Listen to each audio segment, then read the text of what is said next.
ক্ষমতাচ্যুত শেখ হাসিনা ভারতে পালিয়ে যাওয়ার পর থেকে পাগল প্রায় ভারতের বেশ কিছু মিডিয়া। সাংবাদিকতা বাদ দিয়ে মলম বিক্রির স্টাইলে পরিবেশন করছেন সংবাদ। নীতি নৈতিকতা বিসর্জন দিয়ে করে যাচ্ছে নির্লজ্জ মিথ্যাচার। তারা এখন অন্তর্বর্তী সরকারকে নিয়ে গুজব ছড়াচ্ছে নানাভাবে।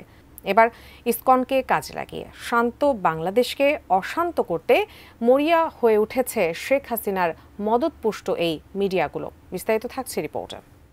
চরম পরিণতির জন্য ডক্টর ইউনূসের সরকার প্রস্তুত থাকুন, চরম পরিণতি আপনারা দেখতে পাবেন।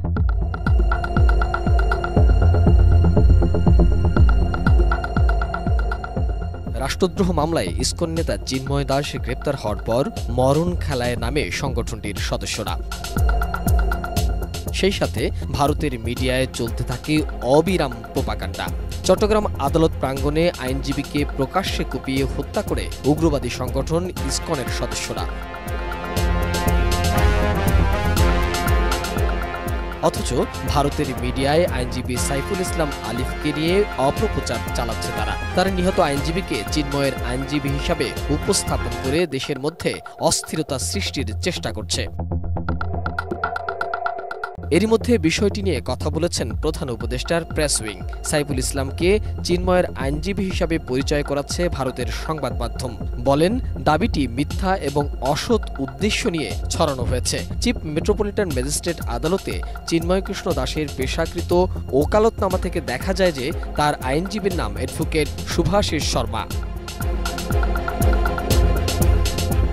এক্ষেত্রে প্রধান উপদেষ্টার প্রেস উইং সবাইকে যে কোনো প্রকার উস্কানিমূলক মিথ্যা প্রতিবেদন প্রচার করতে বিরত থাকার অনুরোধ জানিয়েছেন।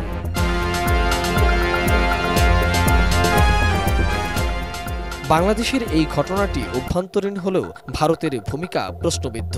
এরই মধ্যে ইসকন নেতা চিন্ময় কৃষ্ণ দাস ব্রহ্মচারীর মুক্তির দাবি করেছে পশ্চিমবঙ্গের বিজেপি নেতা। তাকে মুক্তি না দিলে সনাতনীরা কলকাতার বাংলাদেশ ডেপুটি হাই কমিশনারের সামনে বিক্ষোভ সহ সীমান্তে অবরোধ করবে বলেও হুমকি দিয়েছেন রাজ্যের বিরোধী দলের নেতা শুভেন্দু অধিকারী।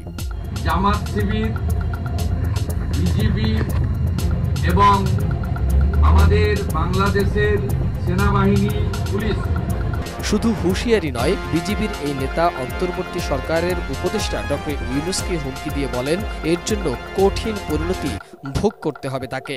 পরশুদিন হিন্দু জাগরণ মঞ্চ শিয়ালদা থেকে হাই কমিশন অভিযান ডেকেছে 2টোর সময়।